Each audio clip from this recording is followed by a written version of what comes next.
Alabado y glorificado sea el nombre del Señor Jesús.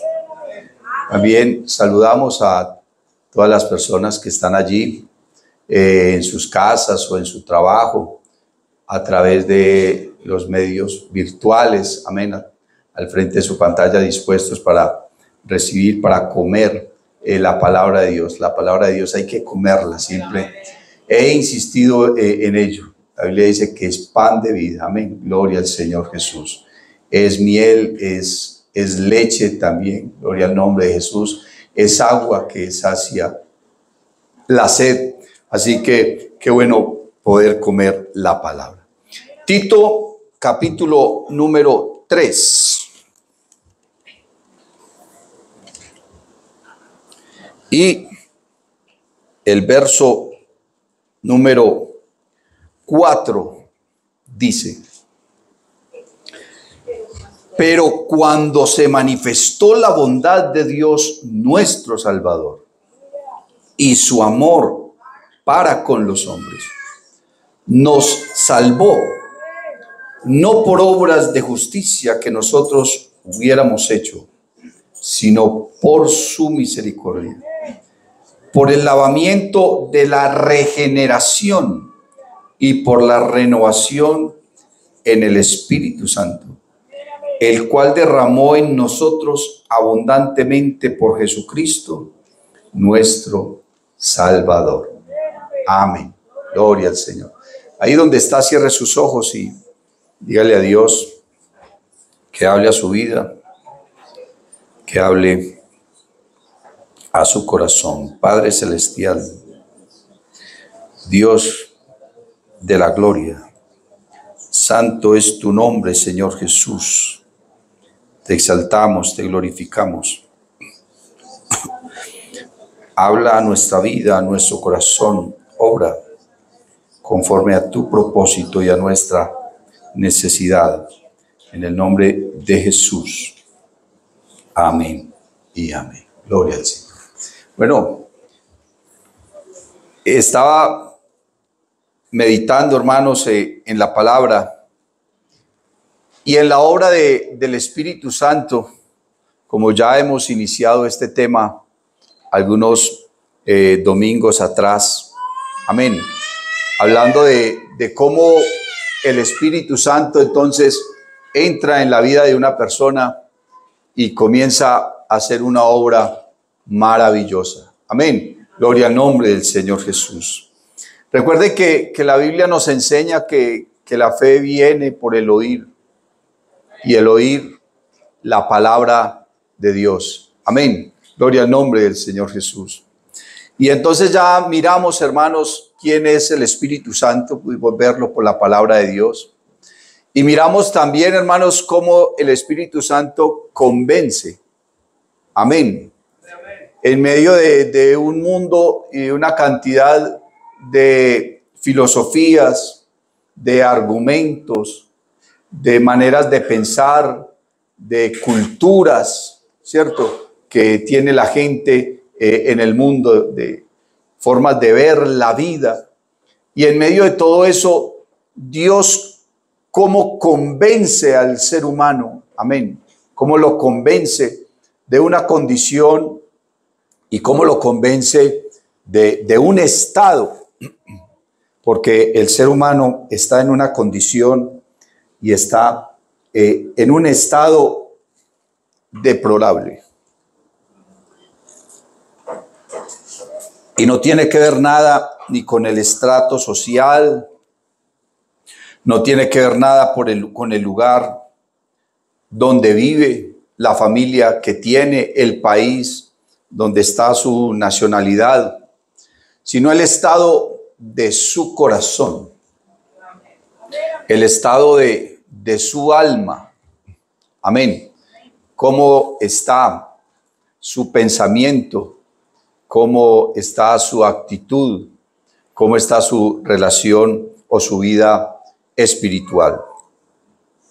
Aunque el ser humano quiera desconocer lo espiritual, aunque el ser humano quiera desconocer la existencia de Dios, aunque el ser humano quiera desconocer la palabra de Dios, sabemos que hay un vacío en la vida de cada ser viviente. Y ese vacío no se puede llenar con nada. Y el ser humano, en el afán de llenarlo, entonces busca una cantidad de cosas y solamente llena otras partes de su corazón. Pero ese vacío que hay allí no se puede llenar con nada, porque Dios, hermano, lo separó para él. Amén. El hombre puede tener riquezas, posesiones, placeres, fama, poder, reconocimiento, control sobre muchas cosas, autoridad. Puede conseguir el ser humano lo que quiera. Pero hay una parte en el ser, y que valga la redundancia, del ser humano, que Dios se ha reservado para él. ¿Sabía usted que Dios siempre se ha reservado algo para él? Siempre. Dios se ha reservado algo para él, para que nosotros lo entreguemos voluntariamente. En este caso, hermano, es una parte del ser, una parte del corazón que Dios se ha reservado para él. Y la Biblia dice que no hay paz para el impío.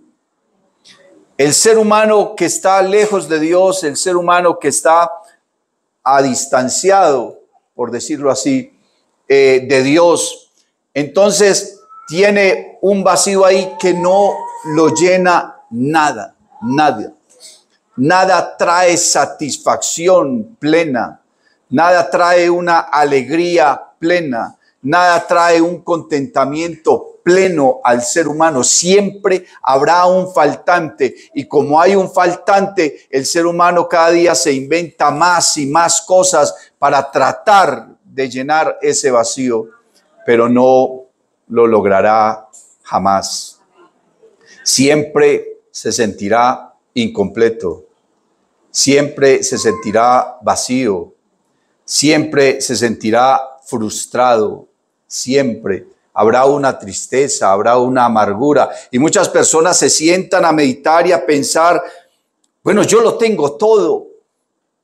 He alcanzado todo lo que he querido, he obtenido todo lo que me he propuesto.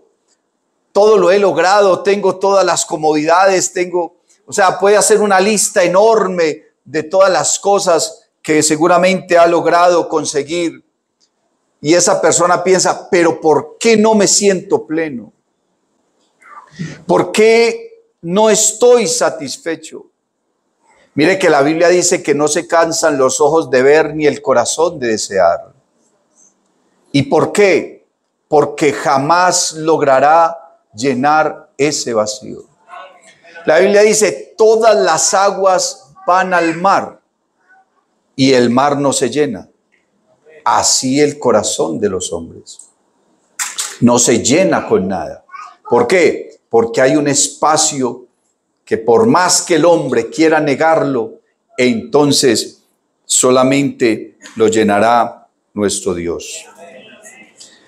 Pablo le escribe a Tito y le está hablando de la manifestación de la bondad de Dios, y dice, pero cuando se manifestó la bondad de Dios, nuestro Salvador, y esa manifestación de la bondad de Dios es Jesús. Uy, gracias por ese amén, Dani. ¿Cuántos dicen amén? ¿Usted creyó en Jesús? Amén. Dice, pero cuando se manifestó la bondad de Dios se manifestó, hermano, fue en Jesús. Jesús es la manifestación del amor, de la gracia, de la bondad, de la justicia de Dios. Es la manifestación de su palabra, de su poder, de su autoridad, de su eterna deidad, de su esencia misma. El escritor a los Hebreos, hablando de Jesús, dice que Jesús es la imagen misma de la sustancia de Dios. Aleluya. Y Pablo le dijo a los colosenses, porque en Él habita corporalmente toda la plenitud de la deidad. Bendito el nombre del Señor Jesús. Jesús es la más grande manifestación de nuestro Dios. Ahora dice, pero cuando se manifestó la bondad de Dios, nuestro Salvador, está enlazando, hermano, a Dios con el Salvador y está diciendo que Dios es nuestro Salvador y nuestro Salvador se llama ¿cómo? Dice, y su amor para con los hombres.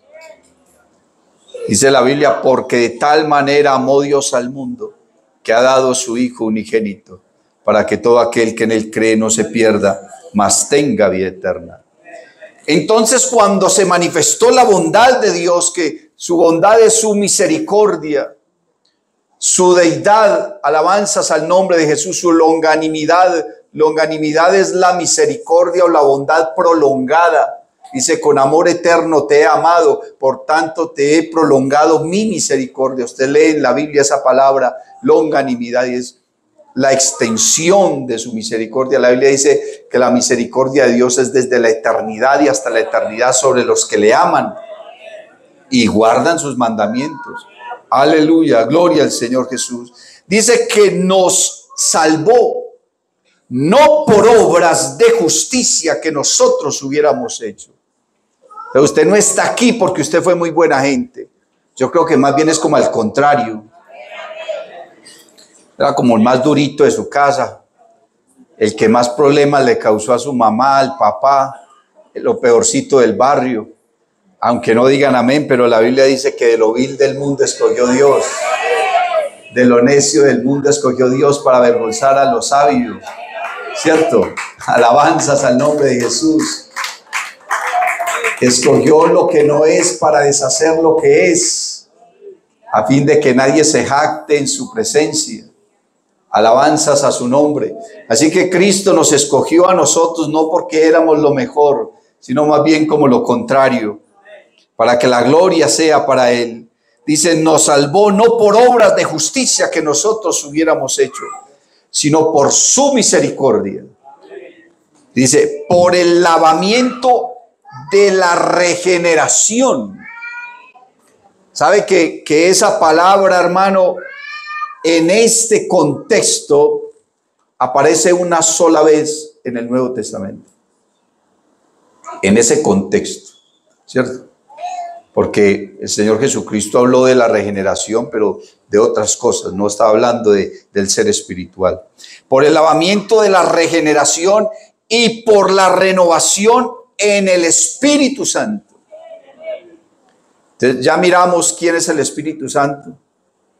Ya miramos cómo el Espíritu Santo convence al hombre, amén, de pecado, de justicia y de juicio.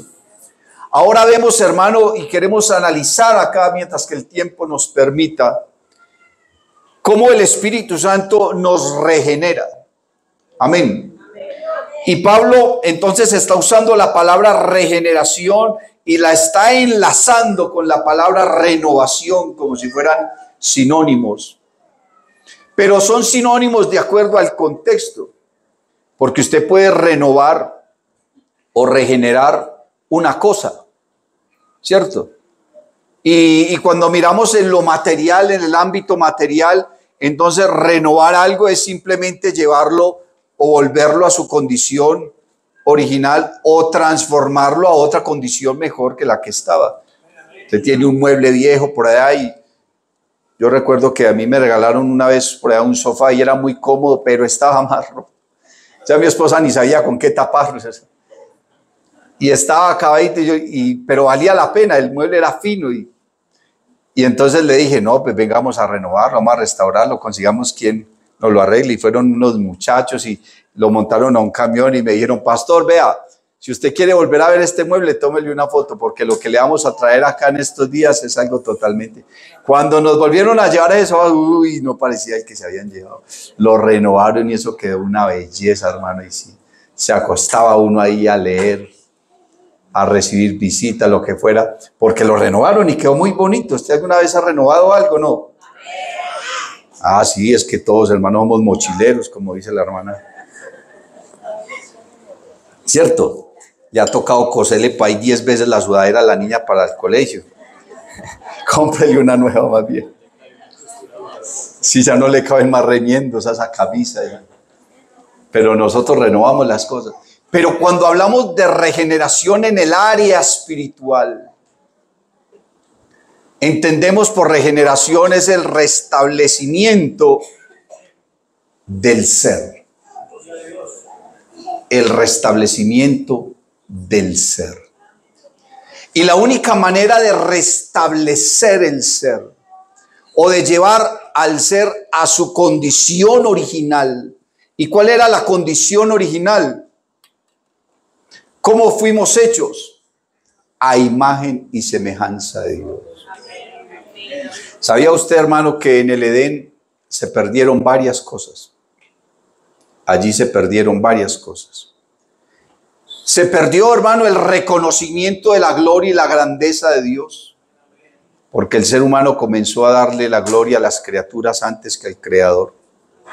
¿Cierto? Se perdió la identidad que el hombre tenía como hijo de Dios. Porque cuando Dios creó al hombre le dijo, mi hijo eres tú, yo te he engendrado hoy. ¿Y sabe a cuántos seres o a cuántas criaturas Dios les ha dicho eso? Solamente al hombre. No se lo dijo a los ángeles. La gente quiere sacar del contexto, hermano, diciendo que los ángeles, como dice Génesis 6, cuando los hijos de Dios vieron que las hijas de los hombres eran hermosas, tomaron mujeres para sí.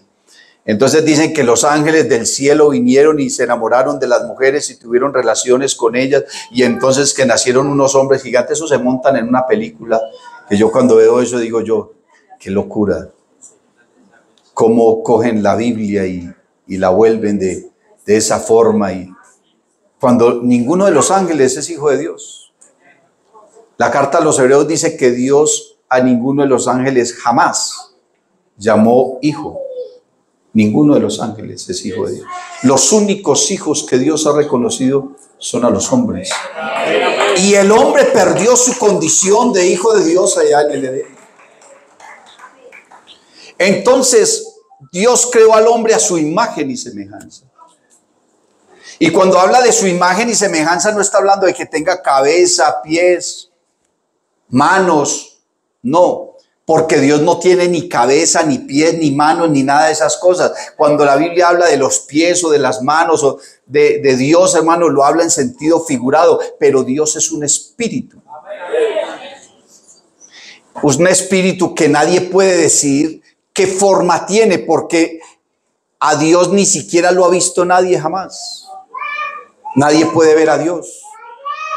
Si usted, hermano, se encontrara con Dios y lo viera como es, usted dejaría de existir. Es que ni siquiera en polvo se convertiría. Se desintegra porque es tan grande la gloria de Dios. Es tan grande la gloria de Dios que nadie lo puede ver y seguir viviendo. Es tanto, hermano, cuando el Señor levante la iglesia, para nosotros poder verle, vamos a ser transformados a un cuerpo semejante al de Él, un cuerpo que pueda verlo y que pueda estar con Él y no morirse en el intento. Por eso vamos a ser transformados. Bueno, y también porque la carne y la sangre no heredarán el reino de los cielos. La imagen que Dios puso en nosotros, hermano, es algo espiritual, algo mental, algo del alma. Dios puso en el ser humano alma. El alma la puso Dios en los seres humanos, y esa es una parte espiritual del ser, y esa es la que tiene que ser renovada, restablecida, regenerada. Y Dios, hermano, de manera profética le dijo a su pueblo, a los que iban a ser redimidos: hagamos al hombre a nuestra imagen y semejanza.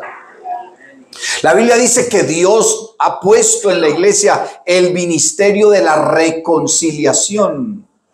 Y mire que todas estas palabras, hermano, tienen ese prefijo re, porque significa hacerlo en dos veces.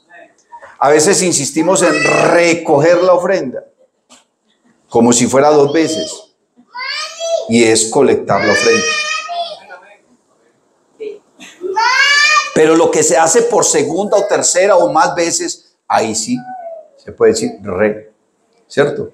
Bendito el nombre del Señor Jesús. Nos dio el ministerio de la reconciliación. Nosotros somos los encargados de llevar la palabra a las gentes. ¿Para qué? Para que la gente se vuelva a Dios. Para que la gente recupere esa condición y ese estado de ser hijo de Dios. ¿Y cuál es la manera de recuperar ese estado? Pues creyendo en el nombre del unigénito Hijo de Dios.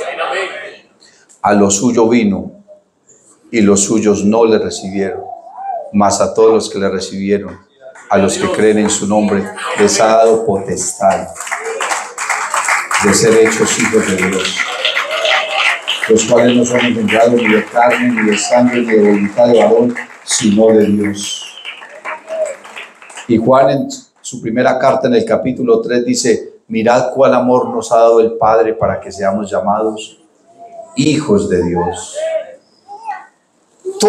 Usted le pregunta a alguien por allí y todo el mundo dice: no, yo soy hijo de Dios, todos somos hijos de Dios. Y resulta que no. Así es. Es que ese es el asunto, hermano, que la gente no conoce la Escritura.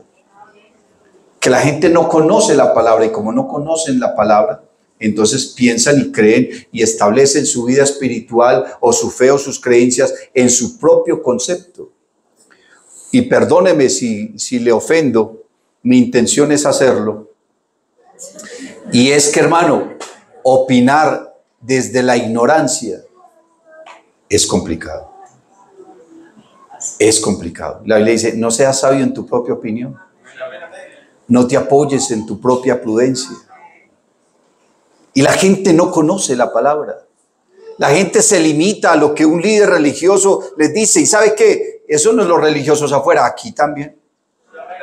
Hay gente aquí que se pasan toda una vida y no leen la Biblia, solamente escuchan la predicación y ya. Pero nunca toman la Biblia, nunca estudian, nunca leen, nunca se asesoran, nunca se meten a las redes sociales a buscar una predicación, a buscar a un buen predicador. Se pasan toda la vida y solamente escuchan un culto y listo. Y eso no debe ser así. Debemos conocer a Jesucristo a través de la Escritura. Alabanzas al nombre de Jesús. Cuando la palabra de Dios viene a la vida de los hombres, comienza un proceso, comienza una batalla aquí. Hay quienes no creen en la batalla espiritual, pero sí estamos en una batalla espiritual. Pablo lo dijo a los Efesios. Dijo: no luchamos contra sangre y carne. Eso no quiere decir que no luchamos. Sí, estamos luchando. Está diciendo es con qué no luchamos y con qué sí luchamos. Porque no luchamos contra sangre y carne, sino contra principados y potestades, contra huestes espirituales de maldad.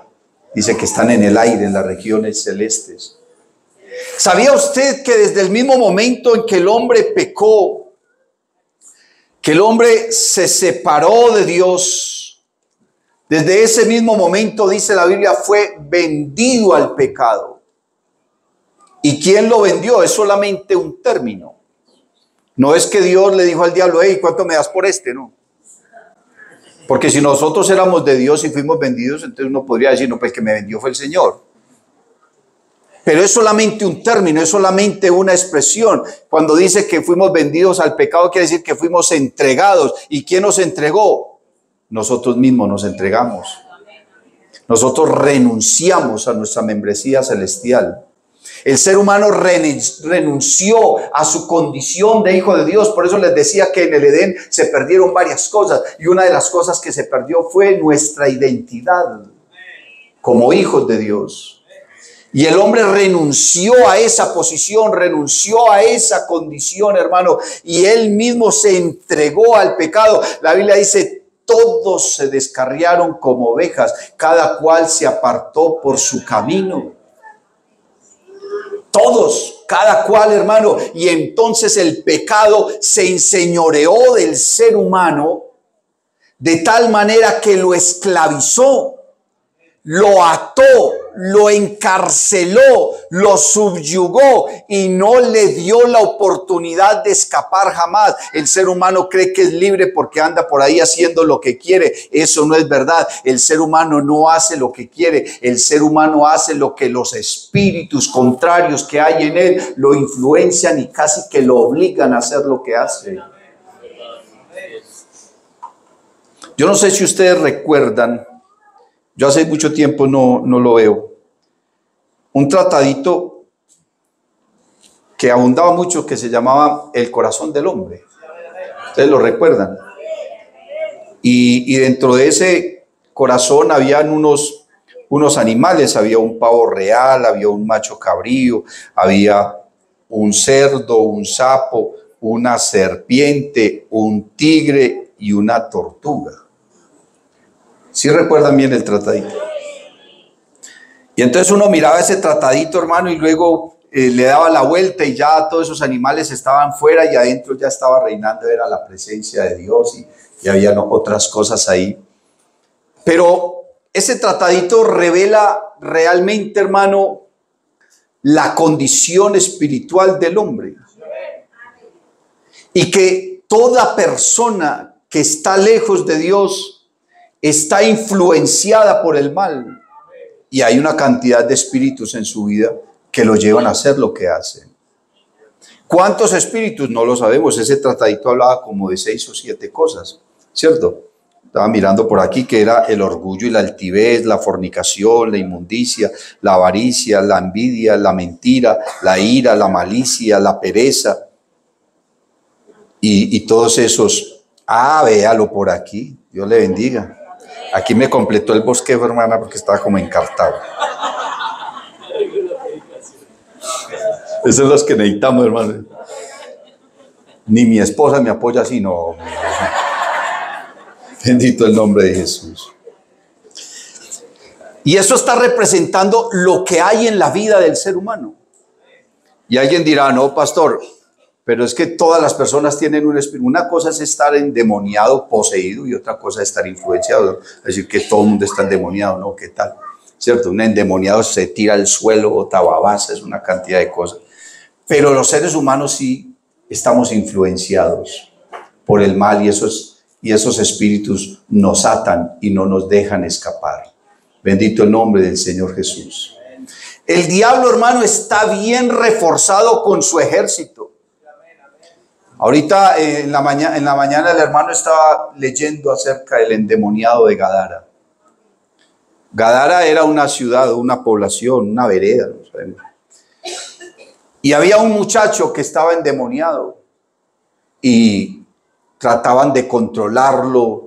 Él estaba desnudo, se hacía daño a sí mismo, se golpeaba con piedras, hacía voces, gritaba cosas por allá, por toda parte, vivía en el cementerio y la gente lo quería atar con cadenas y cómo sería la fuerza demoníaca que ese hombre tenía, que reventaba lo que fuera y no lo podían controlar. Y Jesús pasó por Gadara. Jesús pasó por esa población. Y dice la Biblia que cuando aquel muchacho vio a Jesús, vino corriendo y se postró delante de él. Hasta el diablo se postra delante del Señor, créalo. El diablo, hermano, ¿usted cree que el diablo anda ofendiendo al Señor así de frente? No, mijo.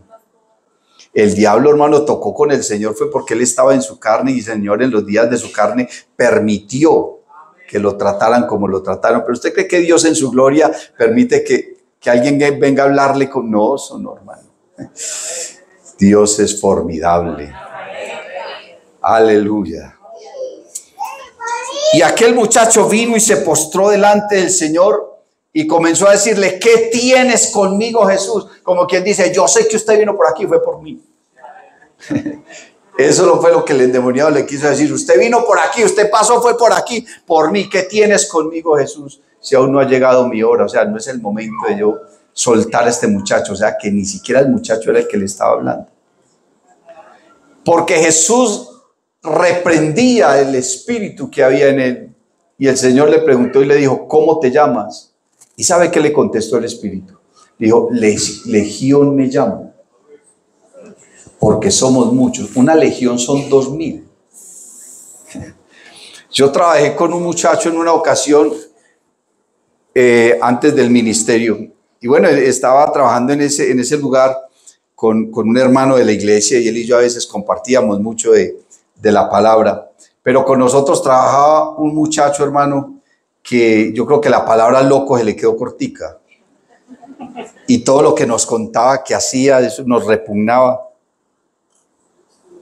Y una vez nos pusimos a contarle los espíritus. El hermano decía, vamos a contarle los espíritus. Así, hombre, a ver qué espíritu tiene. Espíritu de mentira, de blasfemia. Eso tenía, no. Paramos más bien, no, ¿sabes qué? Así que ya nos estamos estragando de ese hombre, porque, hermano, tenía una pesadez. Él se le acercaba a uno y uno sentía, usted no ha conocido gente así. El mundo le llama que gente con mala energía, no, pues no es mala energía, son malos espíritus. Gente que uno dice, no, esta persona, qué hombre, como tan pesada, como que uno no quisiera estar cerca de una persona así. Y empezamos a contarle los espíritus, íbamos como en 50 espíritus. Yo le dije, no, ¿qué vamos a contar, madre? Ese hombre tenía una legión, hermano, así estaba ese muchacho. Y aquel espíritu le dijo, legión me llamo porque somos muchos. ¿Cuántas influencias puede tener un hombre? ¿Cuántas influencias puede tener una persona? Y por eso no recibe el evangelio. Y cuando el diablo, hermano, gobierna la vida de un ser humano, la Biblia dice que lo primero que hace es cegarlo. Dice la Biblia, por los cuales el Dios de este siglo cegó el entendimiento de los incrédulos para que no les resplandezca la gloria de la luz del evangelio. Y puede que ni siquiera sea un habitante de calle, ni un drogadicto, ni un alcohólico, ni nada de eso. Puede ser una persona que usted la vea, pero tiene influencias de altivez, de orgullo, de mentira, de fornicación, de cantidad de cosas, hermano. Espíritus que quieren controlar su vida y que lo tienen hundido. Y que la persona, hermano, lo primero que tiene ahí en su vida es la incredulidad. La incredulidad. Pero la obra del Espíritu Santo es tan gloriosa que cuando la palabra de Dios llega al ser humano y comienza a convencerlo, porque la mejor forma de desarmar al enemigo es convenciendo a sus víctimas, a sus prisioneros. La Biblia dice que el diablo jamás a ninguno de sus presos les abrió la cárcel. Jamás a ninguno de sus presos. Mire que la Biblia dice que cuando Jesús vino a sanar a los enfermos. Vino a darle la vista a los ciegos, a levantar a los paralíticos, a limpiar a los leprosos, a abrirle la puerta de la cárcel y de la prisión a aquellos que están presos del enemigo. Y dice, a publicar el año agradable del Señor. Alabanzas al nombre de Jesús, porque el ser humano está atado, está encadenado. La Biblia dice que el que practica el pecado. ¿Y cuál es la condición de un esclavo? En cierta forma el esclavo pierde su propia voluntad. El esclavo no puede vivir para sí mismo, sino para su amo. Tiene que hacer lo que su amo le dice, complacer a su amo. Y el que está gobernando, hermano, por eso dice, por los cuales el Dios de este siglo es el diablo. Y él es el que enceguece, hermano, y ata a las personas y las encadena. Pero cuando viene la palabra de Dios y comienza a convencer al hombre, ese convencimiento, ¿en qué trata? Trata de que Dios comienza a desarmar esa muralla que está en el corazón del hombre y que el diablo le tiene así. Por eso no es extraño que cuando uno le habla del evangelio a alguien, le recibe mal, le rechaza, se enoja. Claro, es que el diablo, ¿cómo va a estar contento? Porque le quieren quitar lo que él cree que es de él. Pero las almas no son de él. El Señor dijo, todas las almas son mías, pero el alma que pecare, esa morirá. Pero si el ser humano aceptó, hermano, voluntariamente vivir esa vida. El ser humano voluntariamente se agrada de lo que está haciendo. Y se siente cómodo y siente una paz falsa cuando todas esas cosas invaden su vida y cree que todo lo que siente y experimenta viene de él y se siente cómodo y se siente tranquilo y no le duele nada y justifica todo lo que hace. Pero cuando viene la palabra lo incomoda a uno. ¿Por qué? Porque le están mostrando una realidad. Le están diciendo, usted está errado. Y una de las cosas que a uno más le duele es que le digan que está equivocado. Uno siempre quiere tener la razón. Usted está equivocado, usted está errado. Peor que le digan, usted está atado. ¿Cómo que atado? Estoy libre, yo hago lo que quiero y donde quiero hago lo que... Eso cree. Pero el hombre está atado. Y entonces la palabra de Dios comienza a desarmar toda esa estructura que el diablo ha construido en el corazón del hombre. Y eso solamente lo hace el Espíritu Santo. Y por eso es que está diciendo, nos salvó no por obras de justicia que nosotros hubiéramos hecho, sino por su misericordia, por el lavamiento de la regeneración y por la renovación en el Espíritu Santo. Por eso la Biblia dice, si alguno está en Cristo. A mí me llama la atención esa forma de expresión de Pablo, porque en cierta forma es como si lo estuviera poniendo en duda. Bueno, si alguno está en Cristo, o sea que estar en Cristo debe tener un fruto, debe tener un resultado. Porque hay personas, hermano, que uno hace un trabajo espiritual con ellos, los adoctrina, los bautiza y uno mira que la persona no cambia, que la persona sigue igual. Entonces, puede que haya recibido el evangelio, puede que haya recibido la palabra, puede que haya recibido el bautismo, pero no está en Cristo. De eso está lleno el mundo. Religiones, denominaciones que tienen hasta milagros hacen y todo. Oh, hermano, ¿y cómo van a hacer milagros sin estar en Cristo? Sí, el Señor les dirá en aquel tiempo. Porque muchos me dirán, Señor, en tu nombre hicimos milagros, en tu nombre predicamos, en tu nombre hicimos sanidades, en tu nombre echamos fuera demonios. Y el Señor, ¿qué les va a decir? Apartaos de mí, hacedores de maldad, no os conozco. Porque es que en el nombre de Jesús suceden muchas cosas y se hacen muchas cosas. Y una persona que con autoridad invoca el nombre de Jesús, puede suceder algo. Así esa persona no está en Cristo. Usted dirá, oye, pastor, ¿cómo así? Eso es lo que dice el contexto. Muchas personas han usado el nombre de Jesús. ¿No ve que los discípulos le dijeron, Señor, estamos felices porque en tu nombre hicimos esto, en tu nombre? Y para ese tiempo ellos todavía eran inconversos. ¿Usted cree que los discípulos, cuando andaban con Jesús, ya estaban convertidos? Si ellos ni siquiera conocían a Jesús. Uno lo vendió, otro lo negó y lo maldijo. Los otros se codiaban y miraban al uno al otro y decían, pero ¿quién es este que aún el viento? Que el mar a su voz calla. Ellos entendieron el evangelio fue después de que Jesús resucitó, que se les apareció y dice la Biblia que sopló en ellos. Y les abrió el entendimiento para que comprendieran las Escrituras. El proceso de transformación profundo en ellos, hermano, fue a partir del Pentecostés. Antes de eso ellos estaban confundidos, no entendían, no comprendían. A Jesús lo crucificaron y salieron corriendo, pero ya muertos del miedo. Pedro, hermano, maldijo y lo negó. Entonces ellos todavía no se habían convertido. Bendito el nombre del Señor Jesús. Y el Señor empezó ese proceso en ellos a partir, hermano, del Pentecostés con la iglesia. Allí fue donde realmente nació la iglesia. Y el Señor entonces, hermano, comenzó a obrar en la vida de cada uno de ellos y ha comenzado una obra en la vida de cada uno de los seres humanos que hemos oído su palabra, pero hay personas que han recibido la palabra y no se han convertido.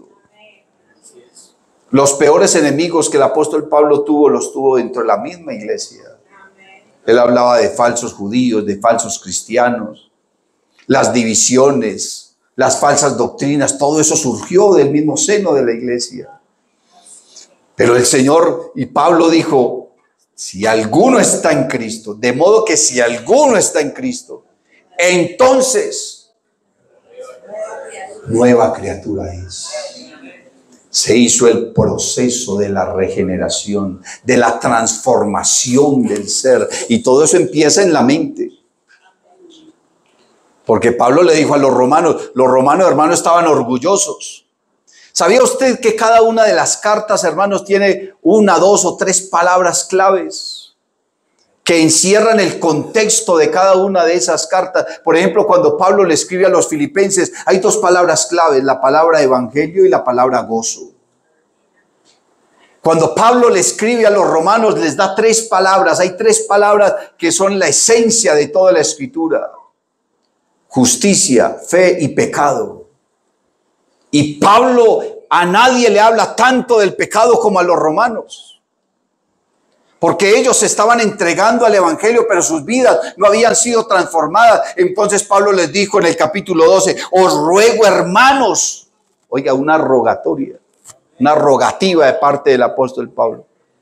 Os ruego, hermanos, por las misericordias de Dios, que os presentéis delante de Él, no de cualquier manera, sino en sacrificio vivo, santo, agradable delante de Él, porque ese es vuestro culto, el culto que hacemos con la razón.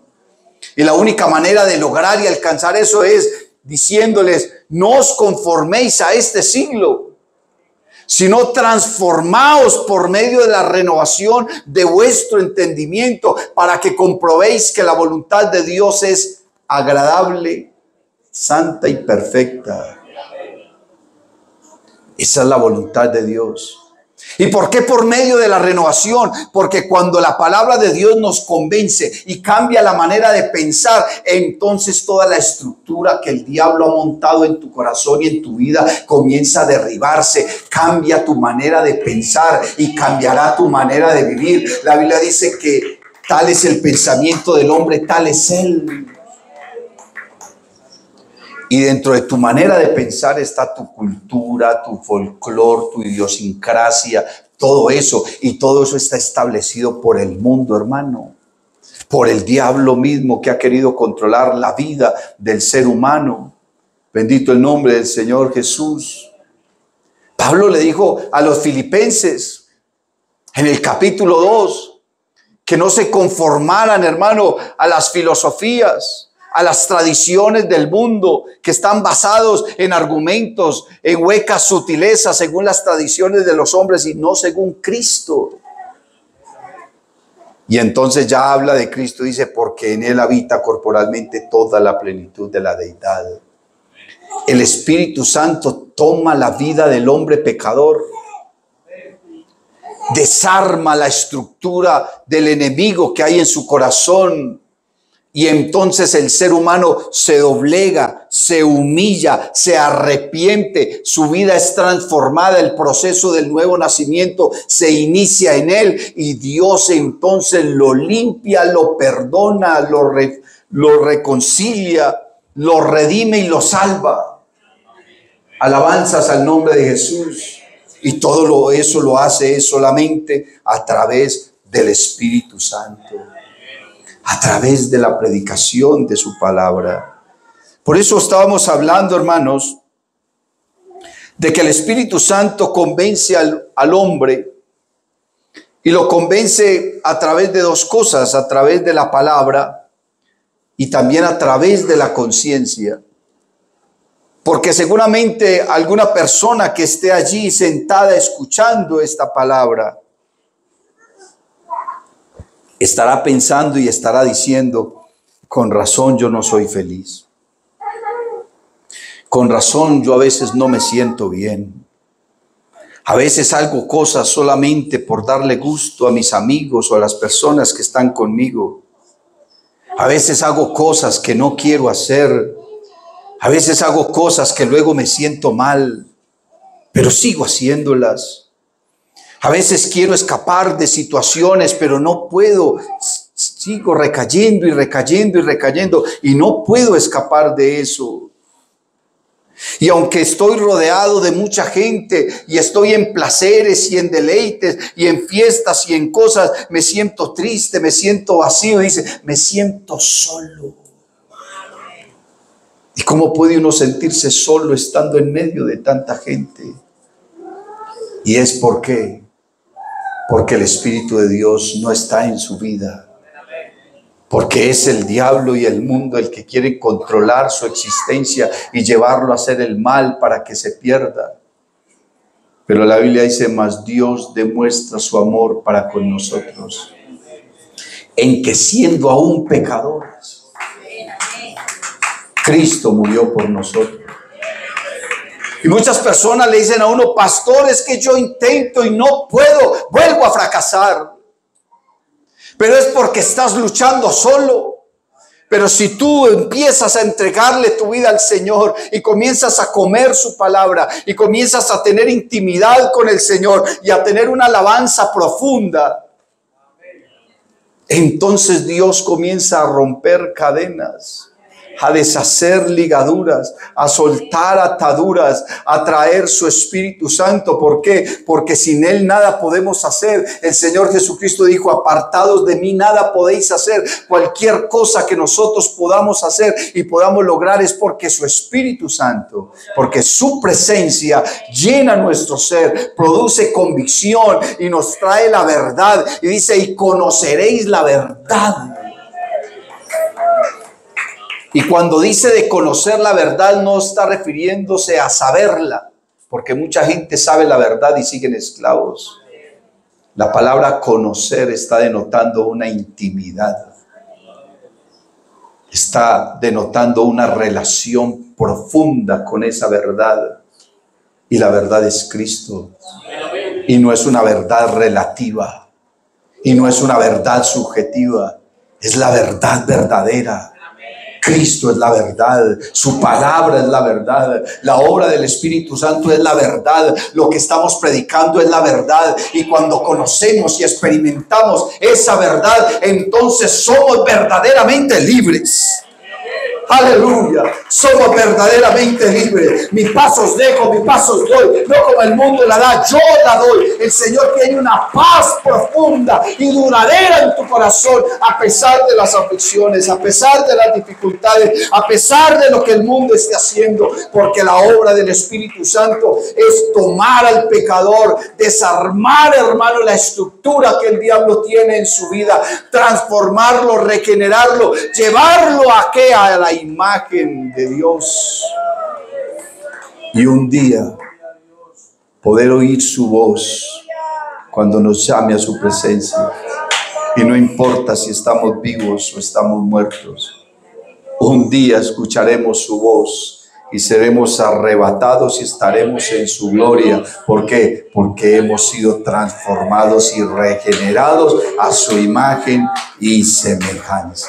Alabanzas al nombre de Jesús. Esté en pie, hermano. Dios te bendiga.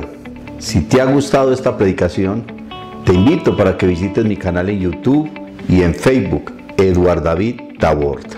Suscríbete y activa las notificaciones.